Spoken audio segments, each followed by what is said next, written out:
Beer കുടിച്ചു കഴിഞ്ഞാൽ wire വയ്ക്കുക എന്ന് പറയുന്നത് കോമൺ ആയിട്ടുള്ള ഒരു കാര്യമാണ്. ഇതിന്റെ സത്യാവസ്ഥയും സയൻസുമാണ് എന്ന് ഞാൻ ഇവിടെ ഡിസ്കസ് ചെയ്യാൻ പോകുന്നത്. വയർ അല്ലെങ്കിൽ തടി കൂട്ടുന്ന സാധനം എന്താണെന്ന് നമുക്ക് എല്ലാവർക്കും അറിയാം, കാലറീസ്. സോ നമുക്ക് കാലറീസിലേക്ക് കിടക്കാം. സോ നമുക്ക് ഓരോന്നിന്റെയും കാലറി നോക്കാം. ബിയറിനാണെങ്കിൽ 0.5 കാലറി 1 ml ആണ് കണ്ടിട്ടുള്ളത്.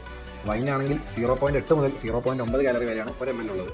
ഇനി ഹാർഡ് ലിക്കറിന്റെ കാര്യമാകട്ടെ 6.7 കാലറി മുതൽ 7.5 കാലറി വരെയാണ് 1 ml ഉള്ളത്. അങ്ങനെ നോക്കുമ്പോൾ കാര്യങ്ങളൊക്കെ വളരെ ക്ലിയർ അല്ലേ? 7.5 കാലറി വരെയുള്ള ഹാർഡ് ലിക്കറിനല്ലേ ഏറ്റവും പെട്ടെന്ന് തടി കൂട്ടാനുള്ള കഴിവ് എന്നാണ് നിങ്ങളുടെ സംശയം. പക്ഷെ അങ്ങനെയല്ല കാര്യങ്ങൾ കുറച്ചും കൂടി ട്രിക്കിയാണ്. ഇത് ഞാൻ പറയാൻ കാരണം ഓരോ തരം ആൽക്കഹോളിനും പെർസെന്റേജ് ഓഫ് എത്തനോൾ വളരെ ഡിഫറെന്റ് ആണ്. അതായത് നമുക്ക് ബിയറിന്റെ കാര്യം തന്നെ എടുക്കാം.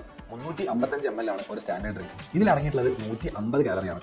ഇനി വൈനാകട്ടെ 150 ml ആണ് ഒരു സ്റ്റാൻഡേർഡ് ഡ്രിങ്ക്. ഇതിൽ അടങ്ങിയിട്ടുള്ളത് 120 മുതൽ 130 വരെ കലറീസ് ആണ്. ഇനി ഹാർഡ് ലിക്കർ ആവട്ടെ 44 ml ആണ് ഒരു സ്റ്റാൻഡേർഡ് ഡ്രിങ്ക് എന്ന് പറയുന്നത്. ഇതിന്റെ അകത്താണെങ്കിൽ 90 മുതൽ 100 കാലറീസ് ആണ് അടങ്ങിയിട്ടുള്ളത്. ഒരു സ്റ്റാൻഡേർഡ് ഡ്രിങ്കിൽ 14 ഗ്രാം ഓഫ് പ്യൂർ ആൽക്കഹോൾ ആണ് അടങ്ങിയിട്ടുള്ളത്. സോ ഇത്തരം ഒരു കണക്ക് നോക്കുമ്പോൾ ബിയർ തന്നെയാണ് മുന്നിട്ടിരിക്കുന്നത്. അതായത് 150 കാലറി വേണം ഒരു സ്റ്റാൻഡേർഡ് ഡ്രിങ്കിൽ. സോ കേട്ടത് ശരിയാണ്, ബിയർ കുടിച്ചു കഴിഞ്ഞാൽ വയർ വയ്ക്കും.